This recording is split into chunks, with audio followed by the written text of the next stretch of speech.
If you're looking for a cheap, affordable, classy, beautiful looking little crossover, you might consider the 2025 Nissan Kicks. Totally refreshed, and guess what? They even put LED lights in the front and in the rear, even in the base S model for $23,000. Compare that to, for example, what Ram did with the new Rebel, which is a complete mistake. They removed the LEDs in the front and the daytime runouts for the Ram Rebel and instead just put old school Edison bulbs in the front. What were you thinking, Ram? I don't know. But in this video, we're gonna have a look at this beauty from a front, side, and rear, the interior, and then last but not least, of course, we're gonna take this for a drive. Now, as always, before we jump in and talk about this beautiful design for 2025, let's have a look at what's under the hood here. So we do have a 2-liter 4-cylinder putting out 141 horsepower, 140 pound-feet of torque. It is connected to a CVT gearbox. You do have all-wheel drive though, which is fantastic. 0 to 60 in about 9 seconds. It's not a speed racer, this thing. Fuel economy though comes in at 27 city and 34 highway. Fantastic numbers.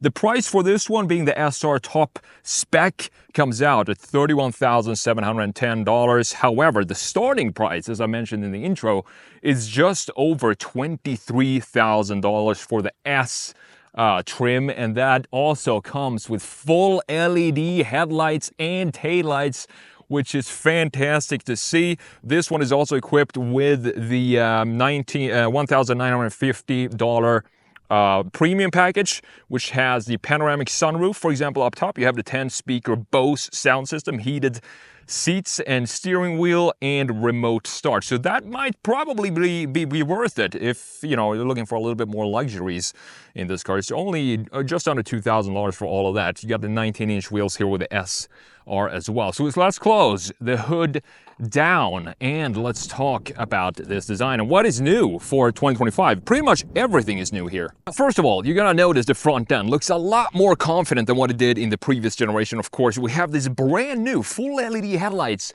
Excuse me if it's a little bit dirty here. You can see the weather. It's been slush and snow for a couple of days, and of course the cars are going to get a little dirty. But looking at the headlights here, beautiful design, full LED indicator here, looking more upscale than what this car actually is. I mean, for a base $23,000, you still get this beautiful integrated lights here. 4 LEDs for the main headlight unit. I love how these LEDs, the daytime lights down here, are all connected to what's going on in the grille. So these grille lines go in to the LEDs in the side. Beautifully done. You also have an illuminated Nissan logo here with a front-mounted camera. Yes, you do actually have a 360 camera in the Nissan Kicks with the SR trim. All the way down low, you're going to see that we have the parking sensors integrated here and also opening down here. So everything in the front end is functional. They didn't bother adding some, you know, styling features here, some fake vents or anything in the corners, and I like that. It just cleans up the design, makes it look very, very beautiful. And the front end itself is very upright now. And that is what I think gives this a lot of confidence with this design. You can see the two-tone here. This is a $250 option.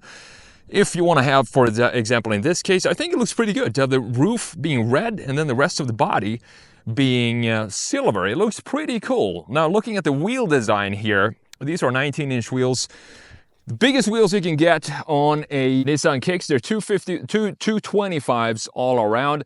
You can have this type of styling, or you can go with a full blacked out wheel version that looks, in my opinion, a lot better than these wheels right here. I'm not a huge fan of the wheel design. Now, looking at the shoulder line, it's very sharp shoulder going from the corner right here of the taillight, cutting through here, beautifully done, Nissan, into the corner right here of the headlight. Exactly what I want to see. And the ground clearance is best in class for this type of size of crossover. I do believe it's 8.4 inches of ground clearance. You can see just how high up this Kicks sits. So you're not going to have any issues going on snow like this or gravel roads, maybe not really take it off-road, even though you do have all-wheel drive, of course. And with the $2,000 premium package, you also get the full pano sunroof up there. A little bit of chrome trim going on here. You have the floating design for the roof, meaning that we have a separation graphically right here with this black section. You can see that it says kicks in here as well. Nice little detail.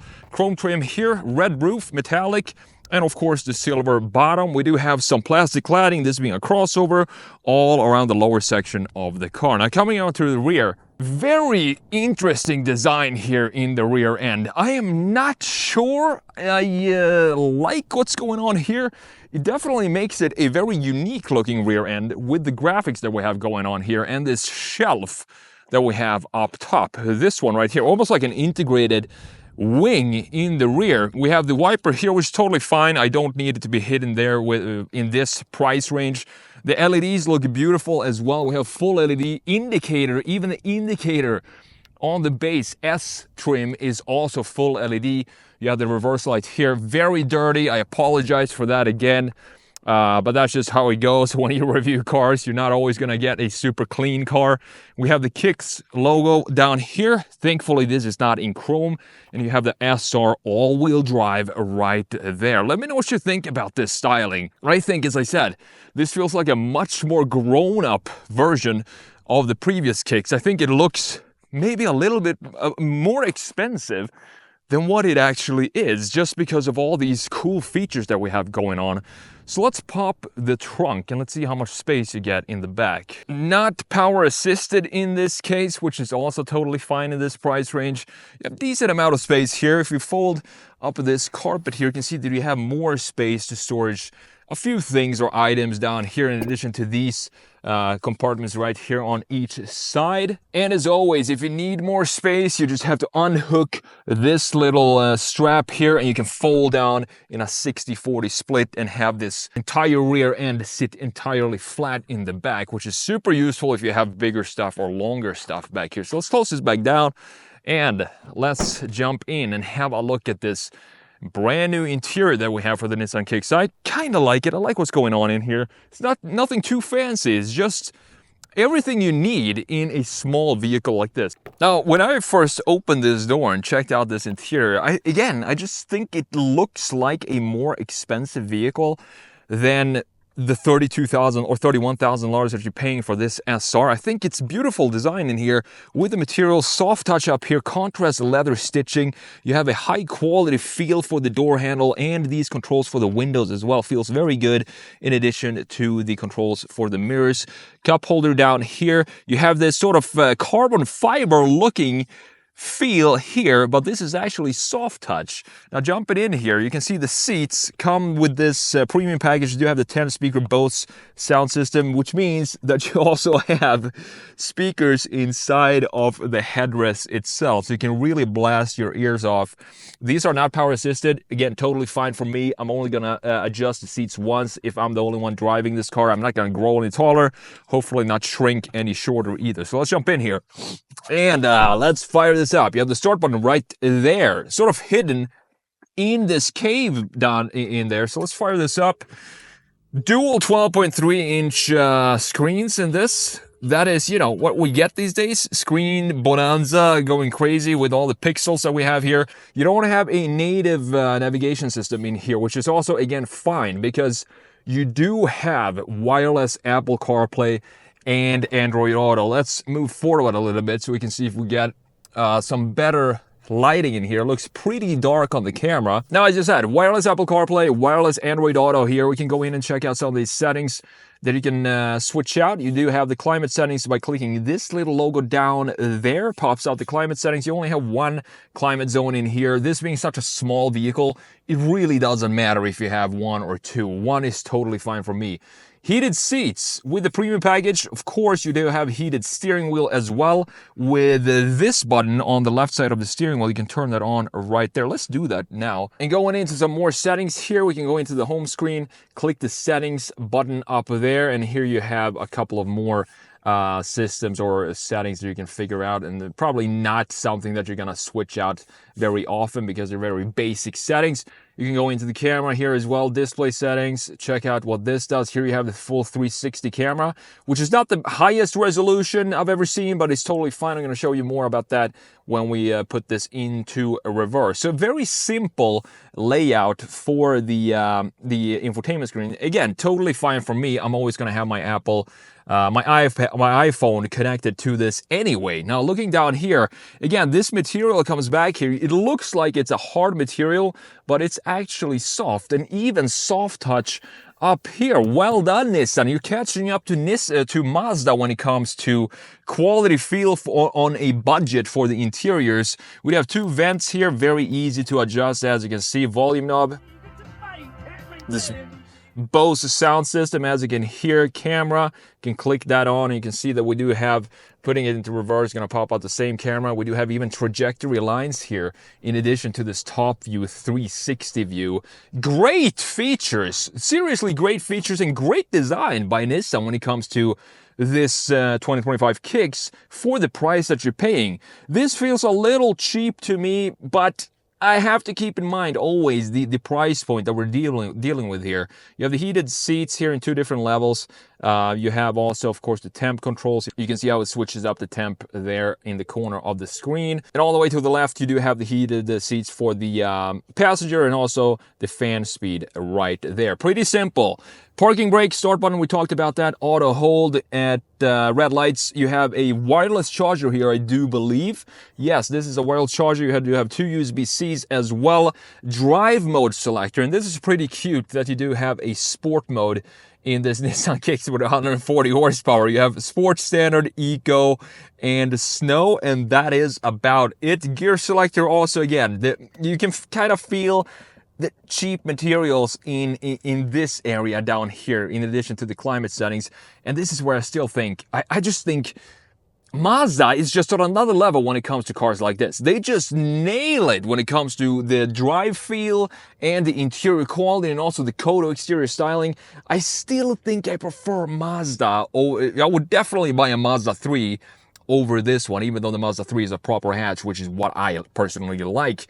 All the way back here, 2 cup holders. This is what the key looks like. Basic key, but with the premium package, you can see that we do have remote start up top. It doesn't say Kicks on the back or anything like that. You just have the Nissan logo up there. You can't close this back up. The armrest here, going to talk more about this when we take this for a drive, but it feels like the armrest is way too far back. I wish we could slide this forward a little bit, because when I'm driving, my elbow is sliding off of this shelf here. But if you open this up, you have a 12-volt outlet there and a very, very small storage compartment. Now, looking at the seats, as I said, personal plus. I don't know what that means, but you do have Bose sound system integrated in the seat, in the headrest itself.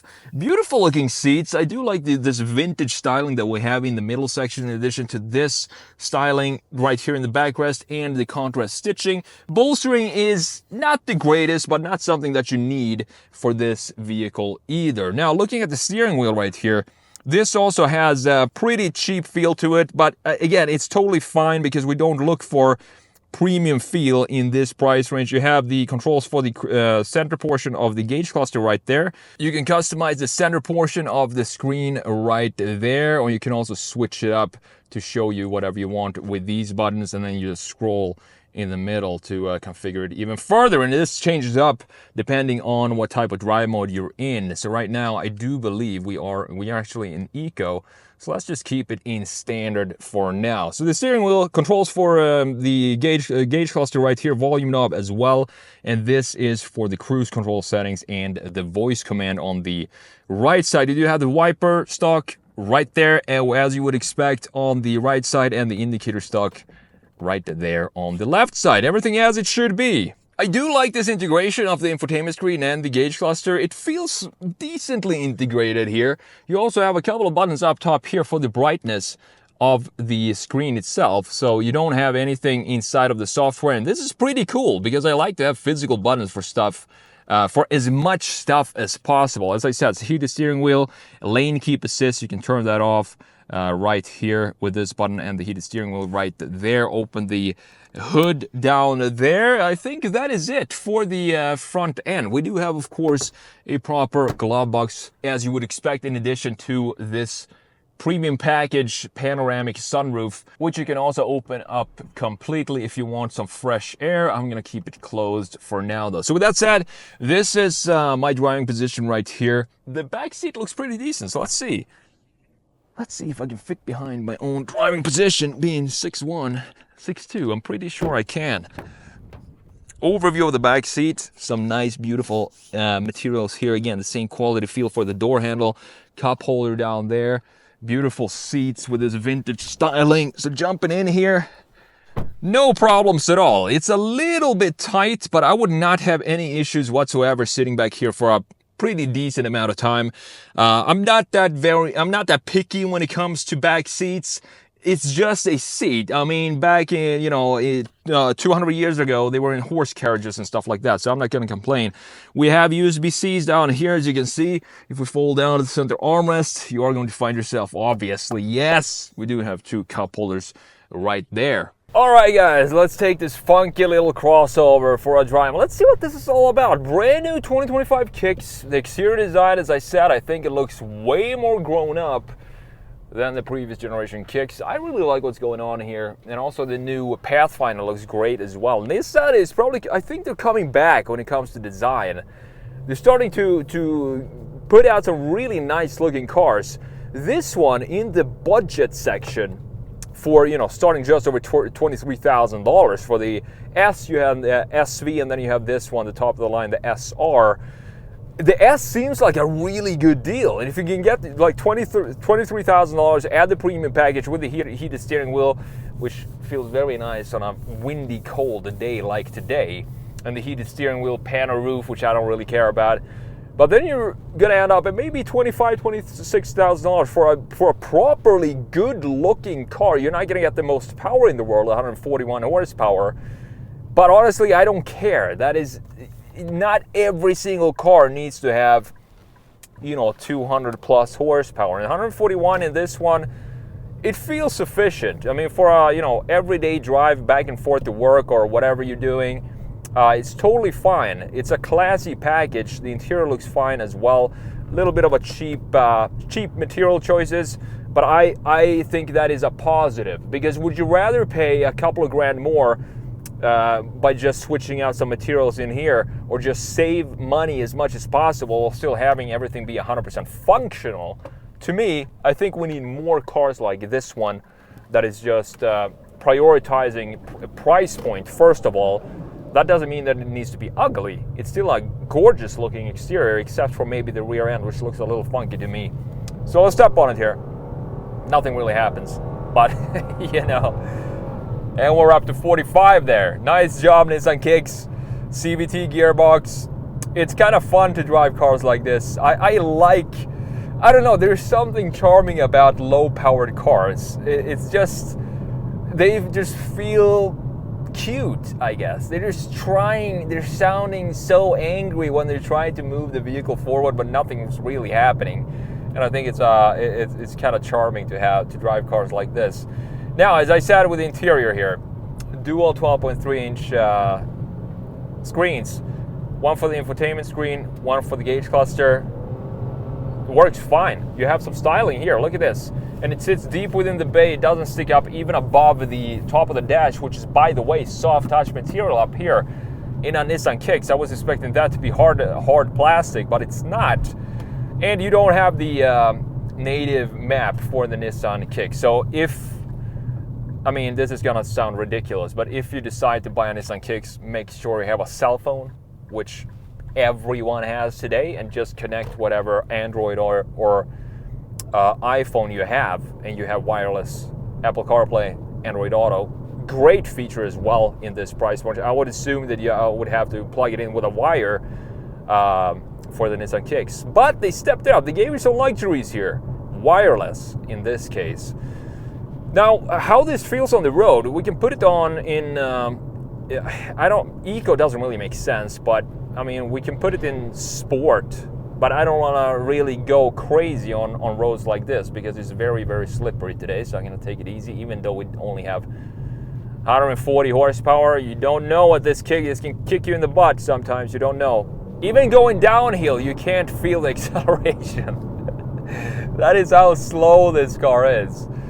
But again, it doesn't matter. It's trying, okay? It's trying to be something cool. And I think the exterior design just adds or balances out the you know, overall performance that we have here. So sport mode doesn't really make sense for the Nissan Kick, so I'm just gonna keep it in standard for now and just cruise along here. The seats are very comfortable. The heated seats, it will burn your butt off if you have it on the second level because they're very efficient in heating up the seats. For me, number 1 level down here is totally enough. We don't have cooled seats, of course. I wouldn't expect that in this price range anyway. What else can we say about the Nissan Kicks? I mean, let me know what you think about this. Do you think Nissan has done a great job with the Nissan Kicks for 2025? Personally, I think it's a fantastic car for what you're paying. Specifically, if you go with the premium package for just under $2,000, it just becomes a very attractive offer and a very attractive exterior design, specifically in the front end, where you have this almost stately look now for a Nissan Kicks. I never thought I would say that. So great vibe overall with the interior exterior, super comfy ride as well. Highways, not too noisy. Thank you so much for watching, and I'll see you in the next video.